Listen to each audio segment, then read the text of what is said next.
Hi friends,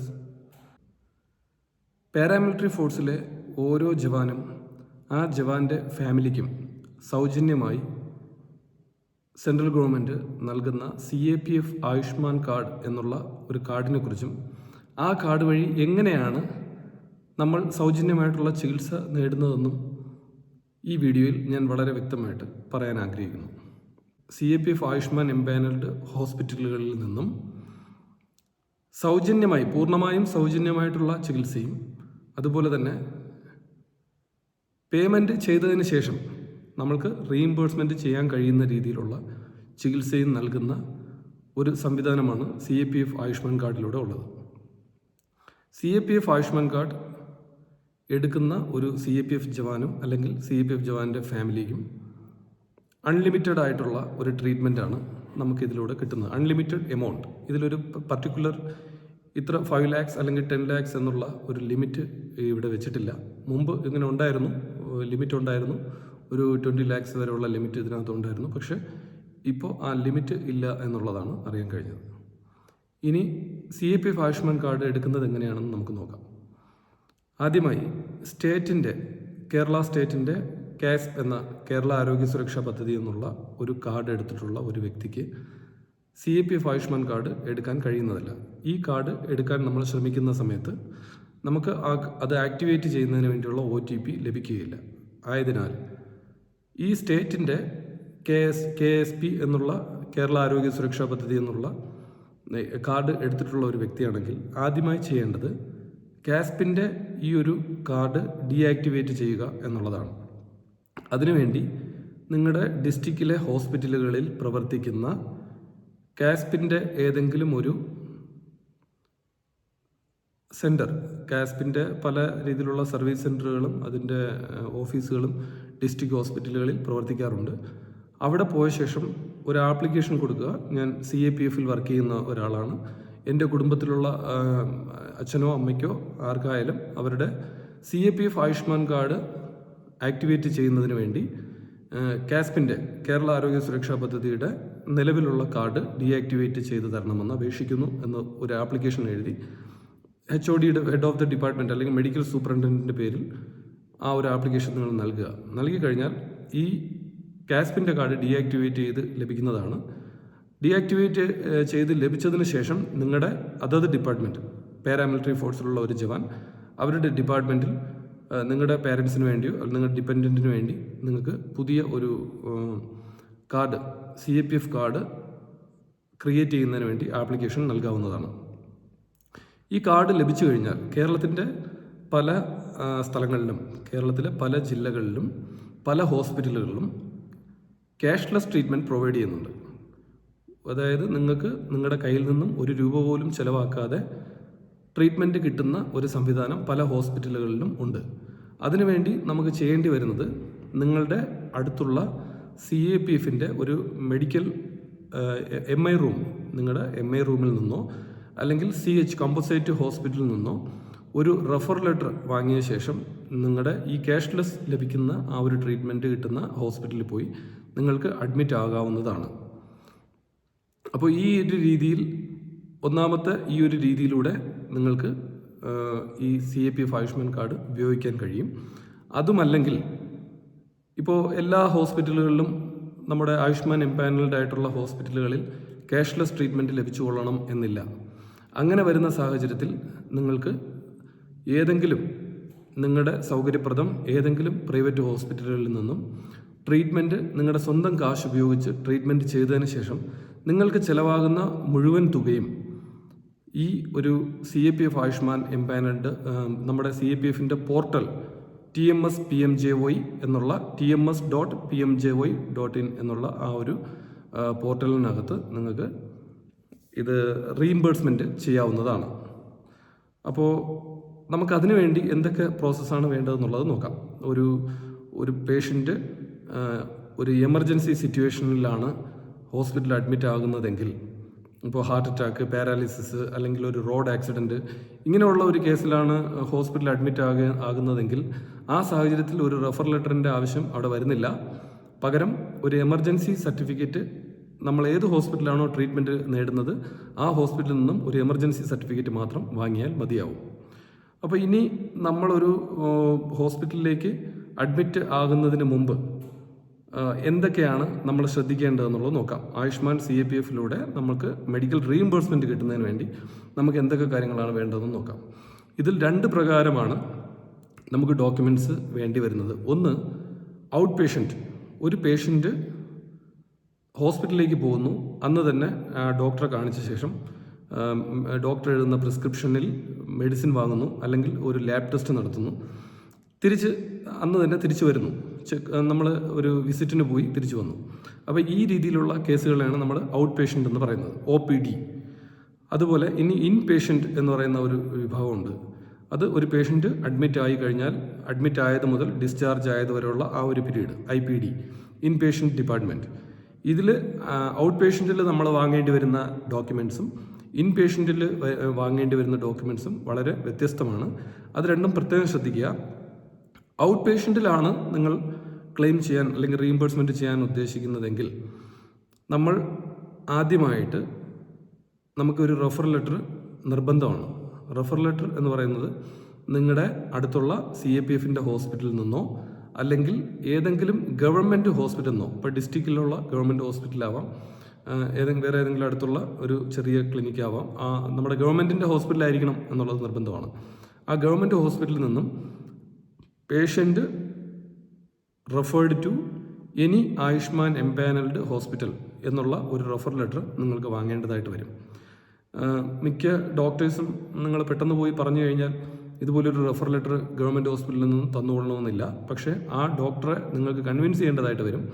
central ഗവൺമെൻറ്റിൻ്റെ CAPF ജവാന് വേണ്ടിയുള്ള ഒരു സ്കീമാണ് ഇതെന്നും ഇത് ഗവൺമെൻറ്റിൻ്റെ അണ്ടറിലാണ് ഈ ഒരു സ്കീം പ്രവർത്തിക്കുന്നതെന്നും നമ്മുടെ പോളിസി അനുസരിച്ച് റീഇംബേഴ്സ്മെൻറ്റിന് വേണ്ടി ഗവൺമെൻറ് ഹോസ്പിറ്റലിൽ നിന്നും അല്ലെങ്കിൽ അടുത്ത് നിയർ ബൈ ആയിട്ട് നിങ്ങൾക്ക് നിങ്ങളുടെ ഡിപ്പാർട്ട്മെൻറ്റിൻ്റെ മെഡിക്കൽ റൂമോ MI റൂമോ അല്ലെങ്കിൽ ഈ പറഞ്ഞ CH ഹോസ്പിറ്റലോ ഇല്ലെങ്കിൽ ഈ പറഞ്ഞ ഗവൺമെൻറ് ഹോസ്പിറ്റലിലെ ഡോക്ടറെ കൺവിൻസ് ചെയ്ത് ഒരു റെഫർ ലെറ്റർ വാങ്ങിക്കഴിഞ്ഞാൽ നിങ്ങൾക്ക് അത് വെച്ചിട്ട് ഇത് ക്ലെയിം ചെയ്യാൻ കഴിയുന്നതാണ്.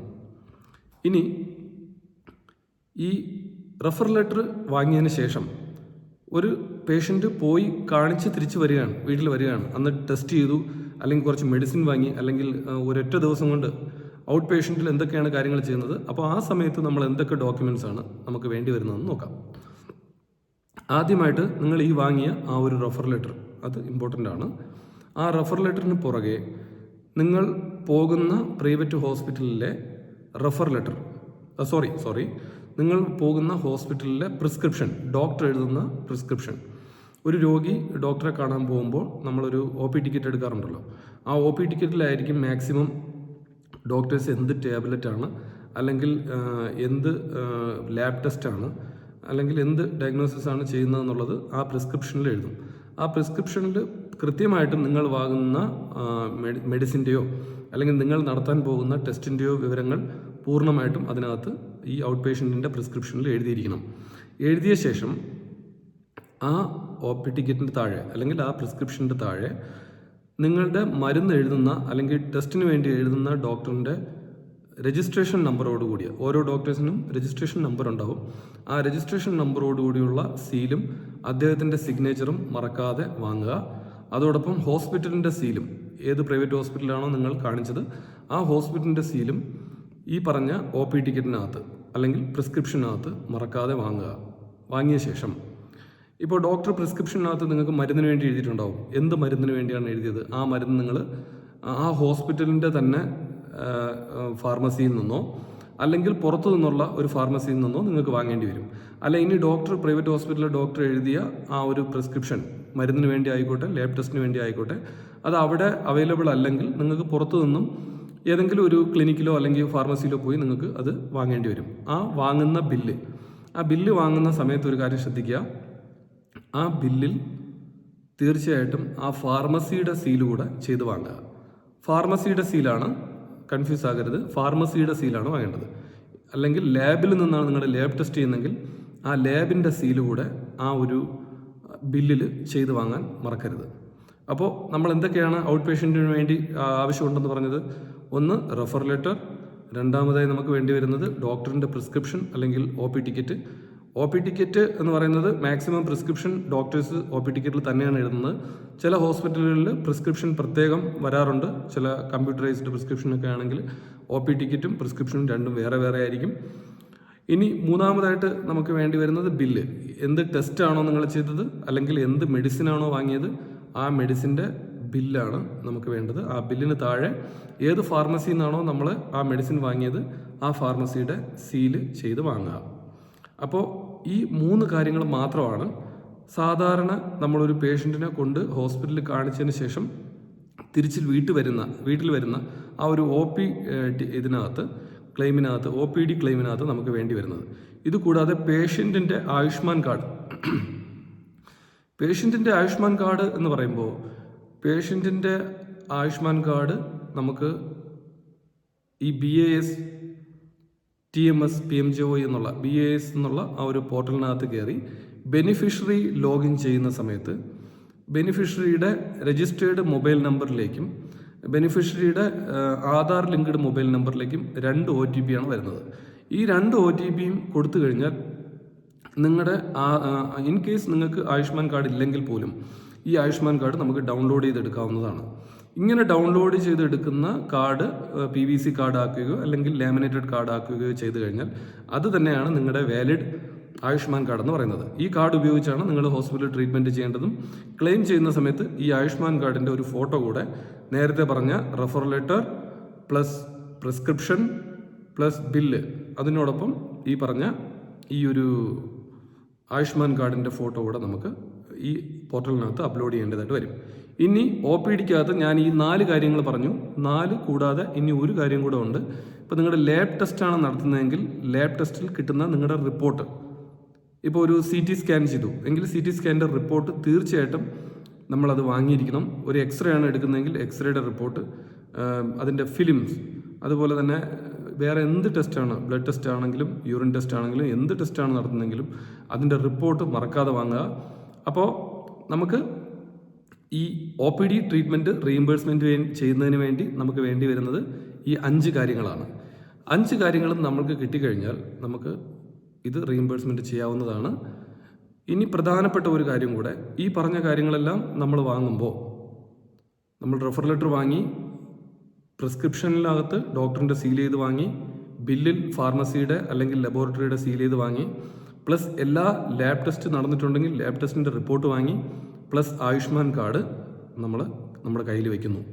ഇത്രയും കാര്യങ്ങൾ നമുക്ക് ലഭിച്ചതിന് ശേഷം നിങ്ങളുടെ യൂണിറ്റ് മെഡിക്കൽ ഓഫീസറിൻ്റെ അടുക്ക് ഈ ബില്ലുകളും നമ്മുടെ ഡോക്യുമെൻറ്റ്സും പോയി നമ്മുടെ പുതിയ പോളിസി പ്രകാരം, ഇപ്പോൾ CAPF ആയുഷ്മാൻ്റെ പുതിയ പോളിസി പ്രകാരം ഈ ഡോക്യുമെൻറ്റ്സിൻ്റെ ബില്ലുകളിൽ ഡോക്ടർ അറ്റസ്റ്റ് ചെയ്യണം എന്നുള്ളതാണ്.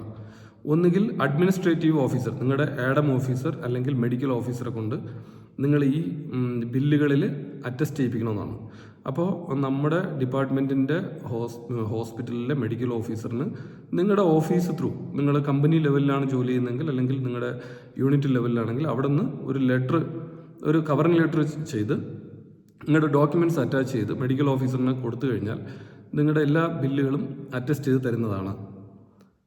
അറ്റസ്റ്റ് ചെയ്ത് ലഭിച്ച പേപ്പറുകളുമായിട്ട് TMS PMJOE എന്നുള്ള പോർട്ടലിനകത്ത് ലോഗിൻ ചെയ്ത് നിങ്ങളുടെ ഈ ഡോക്യുമെൻറ്റ്സ് കറക്റ്റ് പ്രോപ്പറായിട്ട് അപ്ലോഡ് ചെയ്യുകയാണെങ്കിൽ നമ്മുടെ ക്ലെയിം ഇത് ഫസ്റ്റ് അവരത് CX എന്ന് പറയുന്ന ഒരു ഓഫീസർ ലെവലിലുള്ള ആൾ ഇത് പരിശോധിച്ച ശേഷം അത് CPD ലെവലിലേക്ക് ഇത് ഫോർവേഡ് ചെയ്യപ്പെടുകയും ചെയ്യും.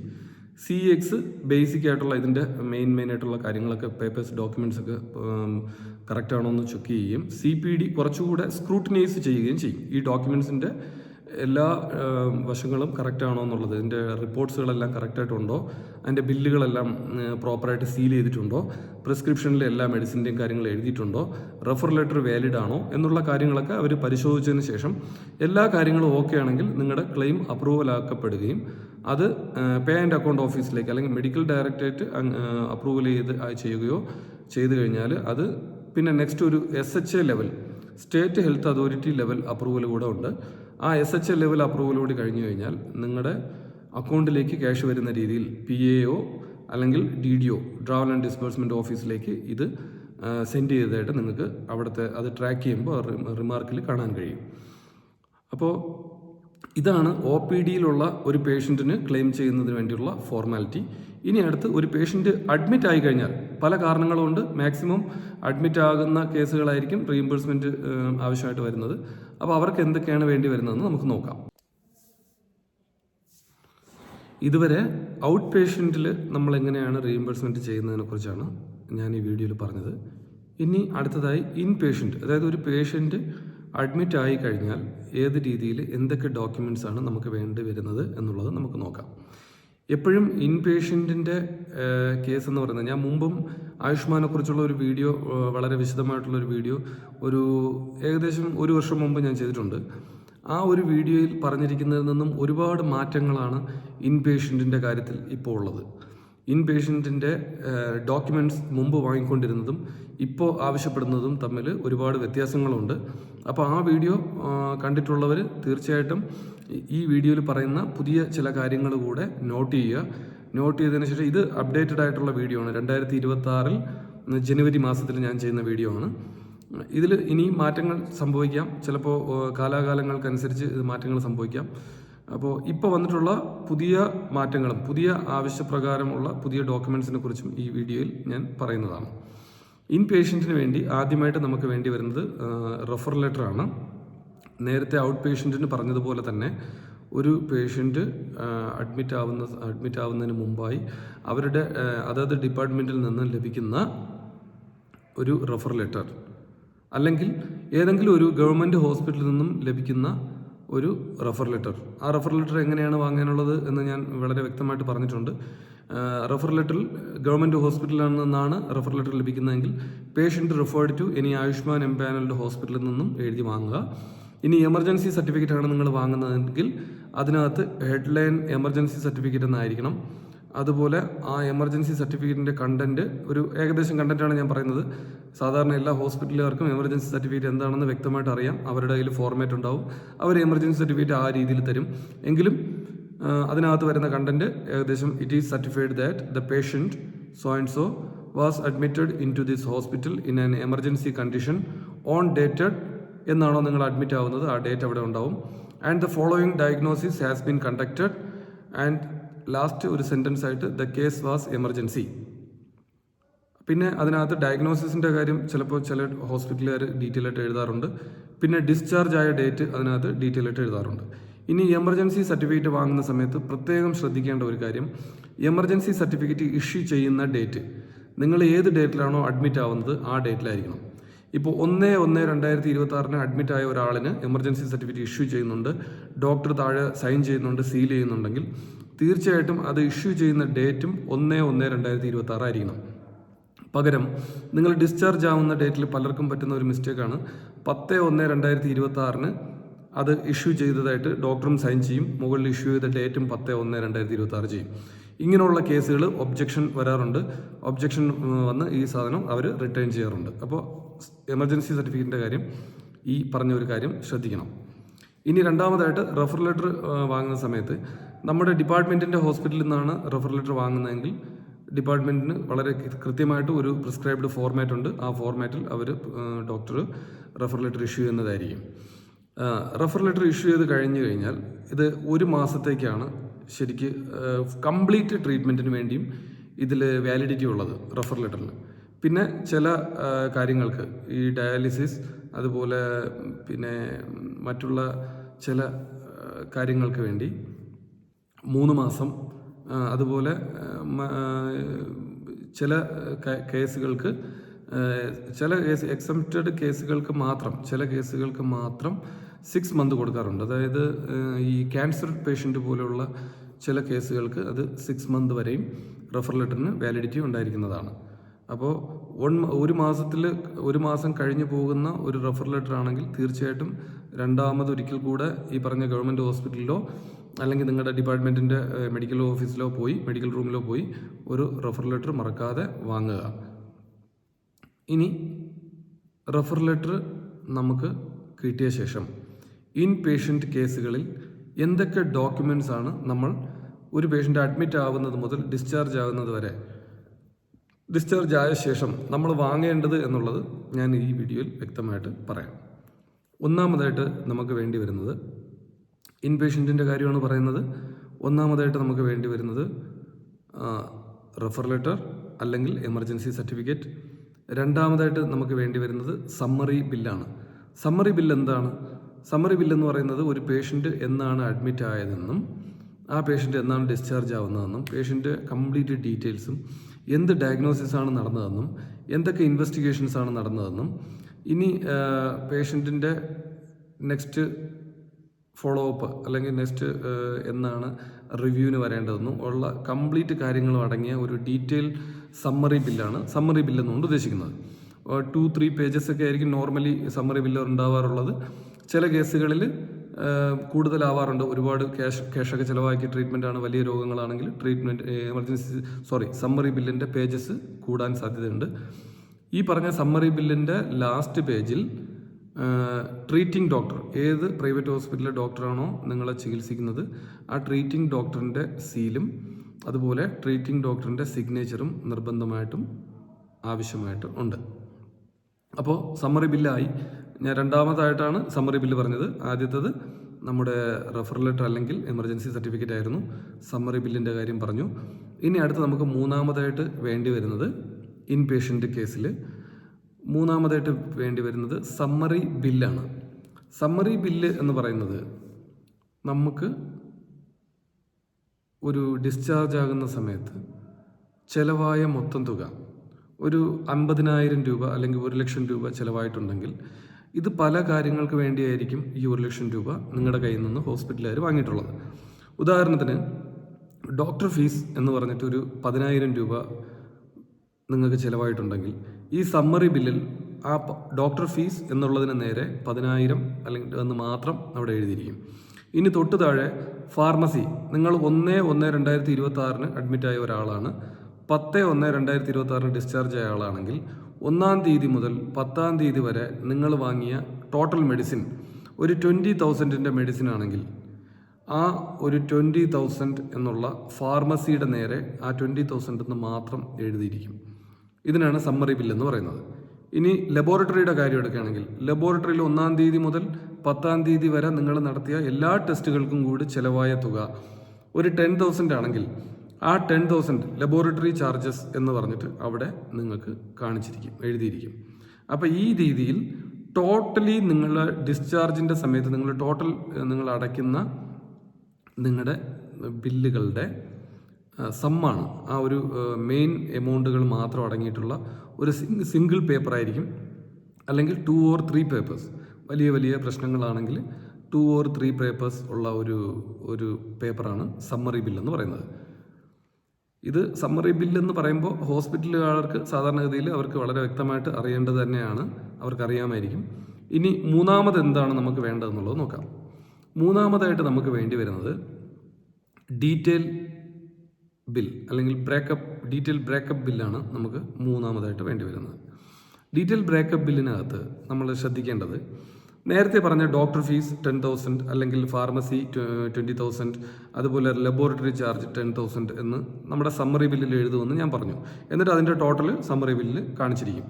അതുപോലെ ഡീറ്റെയിൽ ബില്ലിനകത്ത് വരുമ്പോൾ നമുക്ക് വരുന്നതെന്ന് പറഞ്ഞു കഴിഞ്ഞാൽ ഈ നേരത്തെ പറഞ്ഞ ഡോക്ടർ ഫീസ് ഏതൊക്കെ ഡോക്ടേഴ്സിന് ഏതൊക്കെ ഡേറ്റിൽ എന്ന് കൊടുത്തിട്ടുള്ളതിൻ്റെ ഡീറ്റെയിൽ ആയിട്ടുള്ള ഒരു ബില്ലുമായിരിക്കും ഈ ഡീറ്റെയിൽ ബില്ലെന്ന് പറയുന്നത്. അതുപോലെ ഇനി രണ്ടാമതായിട്ട് ഫാർമസിയുടെ കാര്യം എടുക്കുകയാണെങ്കിൽ 10,000 നിങ്ങൾ ഫാർമസിക്ക് കൊടുത്തിട്ടുണ്ടെങ്കിൽ 1-ാം തീയതി എന്തൊക്കെ മെഡിസിൻ വാങ്ങി അതിൻ്റെ ഡീറ്റെയിൽ, ഏതൊക്കെ മെഡിസിനാണ് വാങ്ങിയത്, അതുപോലെ 2-ാം തീയതി ഏതൊക്കെ മെഡിസിൻ വാങ്ങി അതിൻ്റെ എമൗണ്ട് എത്രയാണ്, 3-ാം തീയതി എന്ന് വാങ്ങി, അങ്ങനെ 10-ാം തീയതി വരെ എന്തൊക്കെ മെഡിസിൻ നിങ്ങൾക്ക് യൂസ് ചെയ്തിട്ടുണ്ടെന്നുള്ളതിൻ്റെ പൂർണ്ണമായിട്ടുള്ള ഡീറ്റെയിൽസ് ഈ ഡീറ്റെയിൽ ബില്ലിനകത്ത് വളരെ ഡീറ്റെയിൽ ആയിട്ട് കൊടുത്തിരിക്കും. ഇതിനാണ് ഡീറ്റെയിൽ ബില്ലെന്ന് പറയുന്നത്. ഇനി ലാബ് ടെസ്റ്റിൻ്റെ കാര്യം എടുക്കുകയാണെങ്കിൽ ലാബ് ടെസ്റ്റിൻ്റെ വളരെ വിശദമായിട്ടുള്ള ഓരോരോ ടെസ്റ്റുകളും എന്തൊക്കെ ടെസ്റ്റുകളാണ് നടന്നിട്ടുള്ളത് എന്നുള്ളത് വളരെ വിശദമായിട്ട് അതിനകത്ത് മെൻഷൻ ചെയ്തിരിക്കും. ഇതുപോലെ വേറെ പല കാര്യങ്ങളും ഉണ്ട്. ഒരു ബില്ലിനകത്ത്, ഒരു ഹോസ്പിറ്റൽ ബില്ലിനകത്ത് നഴ്സിംഗ് ചാർജ് വരും, കൺസംബിൾസ് വരും, അതുപോലെ പിന്നെ ഡയറ്റിൻ്റെ ചാർജ് വരും, അതുപോലെ വേറെയും പല രീതിയിലുള്ള അഡ്മിനിസ്ട്രേഷൻ ചാർജുകൾ, പിന്നെ മറ്റുള്ള laboratory charge, pharmacy charge, doctor fees, ഇതുപോലുള്ള ഒരുപാട് ചാർജസുകൾ. അപ്പോൾ നമ്മുടെ റീഇംബേഴ്സ്മെൻറ്റിന് വേണ്ടി ഇൻ പേഷ്യൻ്റ് കേസിൽ ആവശ്യമായിട്ട് വരുന്ന കാര്യങ്ങൾ ഒരിക്കൽ കൂടെ ഞാൻ റിപ്പീറ്റ് ചെയ്യാണ്. നമുക്ക് വേണ്ടി വരുന്നത് refer letter, discharge summary, summary bill, detail bill. ഇതിന് പുറകെ ചില കേസുകളിൽ നമുക്ക് സർജറി നടക്കാറുണ്ട്. സർജറി ചെയ്ത് കഴിയുമ്പോൾ നമ്മുടെ ഇപ്പോൾ ഫ്രാക്ചർ കേസൊക്കെ ആണെങ്കിൽ നമ്മുടെ എല്ലുകളിൽ ചിലപ്പോൾ ഏതെങ്കിലും രീതിയിലുള്ള ചില റോഡുകളൊക്കെ ഉപയോഗിക്കാറുണ്ട്. ഇപ്പോൾ ഹാർട്ടുമായിട്ട് ബന്ധപ്പെട്ട ചില കേസുകളിലൊക്കെ സ്റ്റഡ് ഉപയോഗിക്കാറുണ്ട്. അപ്പോൾ പുറത്തു നിന്നും നമുക്ക് എന്തെങ്കിലും ഒരു കാര്യം നമ്മുടെ ശരീരത്തിനുള്ളിൽ ഇംപ്ലാന്റ് ചെയ്യുകയാണെങ്കിൽ, ഒരു ഇംപ്ലാന്റേഷൻ നടന്നിട്ടുണ്ടെങ്കിൽ ആ ഇംപ്ലാന്റേഷൻ കേസുകളിൽ ഇംപ്ലാന്റേഷൻ്റെ ഇൻവോയ്സ്, അതായത് ഇംപ്ലാന്റേഷൻ ഇപ്പോൾ സ്റ്റഡ് ആണെങ്കിൽ സ്റ്റഡിന് ഒരു ചാർജ് ഉണ്ടാവും. ഇപ്പോൾ സ്റ്റീൽ റോഡ് അങ്ങനത്തെ എന്തെങ്കിലും സംഭവങ്ങളൊക്കെയാണ് നമ്മുടെ ശരീരത്തിൽ ഉപയോഗിക്കുന്നതെങ്കിൽ അതിനൊരു പ്രത്യേകം ചാർജ് ഉണ്ടാവും. അതിന് ആ ഒരു ബില്ല്, അതിൻ്റെ GST ബില്ല്, ആ GST ബില്ല് നിർബന്ധമായിട്ടും നമുക്ക് വേണ്ടി വരും.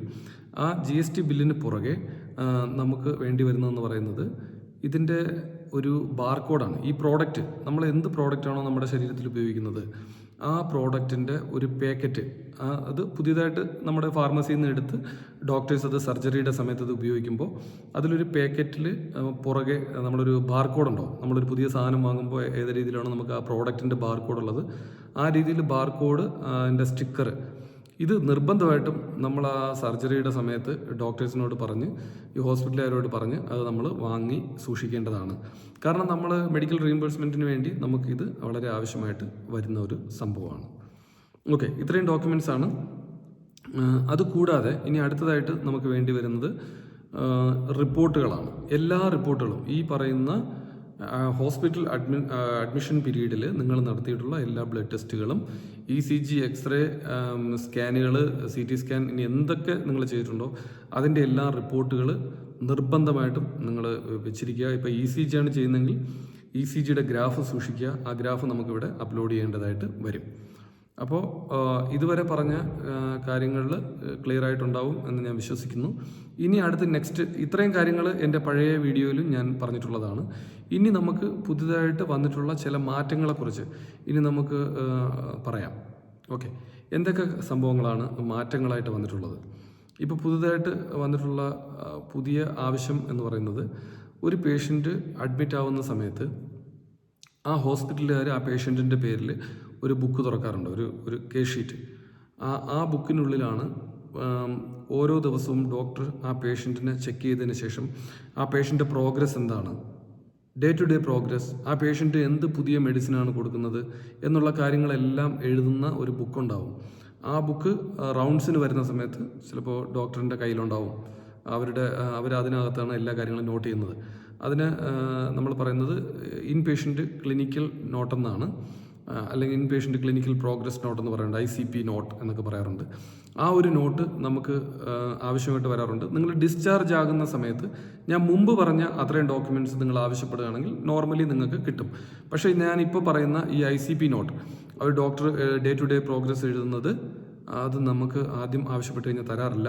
റീഇംബേഴ്സ്മെൻറ്റ് നിങ്ങൾ ചെയ്തതിന് ശേഷം റീഇംബേഴ്സ്മെൻറ്റിൻ്റെ ഈ ക്ലെയിം ചെക്ക് ചെയ്യുന്ന ഓതറൈസ്ഡ് ആയിട്ടുള്ള ആൾക്കാരത് ചോദിക്കുമ്പോൾ അതിൻ്റെ കൊറി വരുമ്പോൾ കൊറിയുടെ ഒരു സ്ക്രീൻഷോട്ട് എടുത്ത് നിങ്ങളൊരു ആപ്ലിക്കേഷനുമായിട്ട് ഹോസ്പിറ്റലിൽ സബ്മിറ്റ് ചെയ്ത് കഴിഞ്ഞാൽ തീർച്ചയായിട്ടും നിങ്ങൾക്ക് ഈ പറയുന്ന ഡോക്യുമെൻറ്റ്സ് എല്ലാം ലഭിക്കുന്നതാണ്. അപ്പോൾ ഈ പറഞ്ഞ ICP note, in patient clinical note, അതുകൂടാതെ നമുക്ക് നഴ്സിംഗ് ചാർട്ട് എന്ന് പറയുന്ന ഒരു സംഭവം കൂടെ ആ ഒരു ബുക്കിൽ തന്നെ വരുന്നതാണ്. അപ്പോൾ നഴ്സിംഗ് ചാർട്ടിനകത്ത് വരുന്നത് ഡേ ടു ഡേ നേഴ്സ് നിങ്ങൾക്ക് തരുന്ന BP ചെക്ക് ചെയ്യുന്നതിൻ്റെ ഡീറ്റെയിൽസ്, അല്ലെങ്കിൽ നിങ്ങളുടെ ഷുഗർ ചെക്ക് ചെയ്യുന്നതിൻ്റെ ഡീറ്റെയിൽസ്, ഇഞ്ചെക്ഷൻസ്, മെഡിസിൻസ്, ഇങ്ങനെയുള്ള സംഭവങ്ങളെല്ലാം ഒരു ചാർട്ട് പോലെ ഉള്ള ഒരു ലൈൻസ് ആയിട്ടുള്ള സംഭവത്തിൽ അവരത് നോട്ട് ചെയ്യുന്ന ഒരു സംഭവമാണ് നഴ്സിംഗ് ചാർട്ട് എന്ന് പറയുന്നത്. അതിൻ്റെയും പ്രൂഫ് നമ്മളടുത്ത് അവർ ഈ പറയുന്ന ക്ലെയിം അപ്രൂവൽ അതോറിറ്റി ആവശ്യപ്പെട്ട് കഴിഞ്ഞാൽ നമ്മളത് വാങ്ങിക്കൊടുക്കേണ്ടതായിട്ടുണ്ട്. ഇതിപ്പോൾ പുതുതായിട്ട് വന്നിട്ടുള്ള ചില മാറ്റങ്ങളാണ്. പിന്നെ വിറ്റൽ ചാർട്ട്, അങ്ങനെയുള്ള കുറച്ച് കാര്യങ്ങളൊക്കെയാണ് ഈ ICP നോട്ടിനകത്ത് വരുന്നത്. ഇത്രയും കാര്യങ്ങൾ നമുക്ക് കൊടുക്കേണ്ടി വരും. കൂടാതെ OT നോട്ട്സ്. ചില കേസുകളിൽ സർജറിയൊക്കെ നടന്നിട്ടുണ്ടെങ്കിൽ, ഓപ്പറേഷൻ തിയേറ്ററിനകത്ത് കയറിയിട്ടുള്ള കേസാണെങ്കിൽ അതിൽ OT നോട്ട്സ് എന്ന് പറയുന്ന ഓപ്പറേഷൻ തിയേറ്റർ നോട്ട് എന്ന് പറയുന്ന ഒരു സംഭവം തീർച്ചയായിട്ടും ഉണ്ടാവും. അപ്പോൾ ഈ ഒരു OT നോട്ട്സ് നമുക്ക് ഹോസ്പിറ്റലിൽ നിന്ന് വാങ്ങി കൊടുക്കേണ്ടി വരും. ഈ പറഞ്ഞ 3-4 പോയിൻറ്റ്സുകൾ നമുക്ക് കുറി വന്ന ശേഷം, അതായത് നമ്മുടെ ക്ലെയിം അപ്രൂവൽ അതോറിറ്റി നമുക്ക് ആവശ്യപ്പെട്ടതിന് ശേഷം നമ്മൾ ഹോസ്പിറ്റലിൽ പോയി കാണിക്കുകയാണെങ്കിൽ നമുക്ക് തീർച്ചയായിട്ടും അത് ലഭിക്കുന്നതാണ്. ഈ ക്ലെയിം ചെയ്യുന്നതിന് മുമ്പ് നമ്മൾ ശ്രദ്ധിക്കേണ്ട വേറെ ഒരു കാര്യം എന്ന് പറയുന്നത്, ഡിസ്ചാർജായി 3 മാസത്തിനുള്ളിൽ നിങ്ങൾ ഈ ക്ലെയിം റീഇംബേഴ്സ്മെൻറ്റ് പോർട്ടലിനകത്ത് സബ്മിറ്റ് ചെയ്തിരിക്കണം. 6 മാസത്തിനുള്ളിൽ ക്ലെയിം അപ്രൂവലാക്കിയിരിക്കണം എന്നുള്ളതാണ് ഇതിൻ്റെ നിലവിലുള്ള ആ ഒരു റൂൾ എന്ന് പറയുന്നത്. ഇനി നിങ്ങൾക്ക് ഏതെങ്കിലും കാരണവശാൽ 3 മാസത്തിനുള്ളിൽ ഇത് ചെയ്യാൻ കഴിഞ്ഞില്ല, അല്ലെങ്കിൽ 6 മാസത്തിനുള്ളിൽ ഇതിനെ അപ്രൂവലാക്കാൻ കഴിഞ്ഞില്ല എങ്കിൽ നിങ്ങളുടെ head of the department IG റാങ്കിലുള്ള നിങ്ങളുടെ സീനിയർ ഓഫീസറുമായി നിങ്ങൾക്ക് ത്രൂ പ്രോപ്പർ ചാനലിലൂടെ കോൺടാക്റ്റ് ചെയ്ത് ഒരു കണ്ടോണേഷൻ സർട്ടിഫിക്കറ്റ്, അതായത് ഇത് താമസിക്കാനുള്ളായ കാരണം എന്താണെന്നും വിശദമായ കാരണങ്ങളും അത് രണ്ടാമത് റീസബ്മിറ്റ് ചെയ്യാൻ വേണ്ടി അവർ തരുന്ന ഒരു സർട്ടിഫിക്കറ്റാണിത്. ഈ സർട്ടിഫിക്കറ്റ് ലഭിച്ചു കഴിഞ്ഞാൽ എത്ര ലേറ്റായ കേസാണെങ്കിലും നിങ്ങൾക്ക് രണ്ടാമത് ഇത് അപ്ലോഡ് ചെയ്യാവുന്നതാണ്. നമ്മൾ ഈ അഡ്മിഷൻ പീരീഡ് അല്ലെങ്കിൽ ഇതിൻ്റെ ട്രീറ്റ്മെൻറ്റ് ഡേറ്റ് നമ്മൾ കൊടുക്കുമ്പോൾ തന്നെ നമ്മളോട് ഈ സർട്ടിഫിക്കറ്റ് ചോദിക്കും, കണ്ടോണേഷൻ സർട്ടിഫിക്കറ്റ്. ഈ ഒരു സർട്ടിഫിക്കറ്റ് നമ്മളവിടെ PDF ആക്കി അപ്ലോഡ് ചെയ്ത് കൊടുക്കുമ്പോൾ നമുക്ക് മുന്നോട്ട് ഇത് ചെയ്യാവുന്നതാണ്, ഈ ക്ലെയിം ചെയ്യാൻ കഴിയുന്നതാണ്. ഇനി 6 മാസം കഴിഞ്ഞുള്ള കേസുകളാണ് നിങ്ങൾ അപ്ലോഡ് ചെയ്യാൻ ശ്രമിക്കുന്നതെങ്കിൽ ഈ പറയുന്ന ഒരു സർട്ടിഫിക്കറ്റ് ഇല്ലെങ്കിൽ ഒരിക്കലും നമുക്കതിനകത്ത് അപ്ലോഡ് ചെയ്യാൻ കഴിയുന്നതല്ല. CAPF ആയുഷ്മാൻ കാർഡിനെ കുറിച്ചും NPS, UPS, അതുപോലെ ഓൾഡ് പെൻഷൻ, സെൻട്രൽ ഗവൺമെൻറ് എംപ്ലോയീസിൻ്റെ പല വിധത്തിലുള്ള ബെനിഫിറ്റ് കിട്ടുന്ന രീതിയിലുള്ള പല വീഡിയോസും മുമ്പും എൻ്റെ ചാനലിൽ ഞാൻ ചെയ്തിട്ടുണ്ട്. ഇതുപോലുള്ള വീഡിയോസ് തുടർന്നും നിങ്ങൾക്ക് ലഭിക്കുന്നതിന് വേണ്ടി എൻ്റെ ഈ ചാനൽ സബ്സ്ക്രൈബ് ചെയ്യുക. ഈ വീഡിയോ നിങ്ങൾക്ക് ഉപകാരപ്രദമാണ് എന്ന് തോന്നുന്നെങ്കിൽ നിങ്ങളുടെ CAPFലെ മറ്റ് സുഹൃത്തുക്കൾക്കും ഈ വീഡിയോ ഷെയർ ചെയ്യുക. ഈ വീഡിയോ കണ്ടതിന് ശേഷം ഇതിൽ എന്തൊക്കെയാണ് ഞാൻ മാറ്റങ്ങൾ വരുത്തേണ്ടത്, അല്ലെങ്കിൽ ഇതുമായിട്ട് ബന്ധപ്പെട്ടുള്ള നിങ്ങളുടെ ചോദ്യങ്ങൾ, നിങ്ങളുടെ അഭിപ്രായങ്ങൾ എല്ലാം കമൻറ്റിലൂടെ നിങ്ങൾ അറിയിക്കുക. തീർച്ചയായിട്ടും ഇനിയും വരുന്ന കാലങ്ങളിൽ ഇതുമായിട്ട് ബന്ധപ്പെട്ട വളരെ ഡീറ്റെയിൽ ആയിട്ടുള്ള കുറച്ചുകൂടെ നല്ല നല്ല വീഡിയോസ് ഞാൻ ചെയ്യാൻ ശ്രമിക്കുന്നതായിരിക്കും. എല്ലാവർക്കും നന്ദി.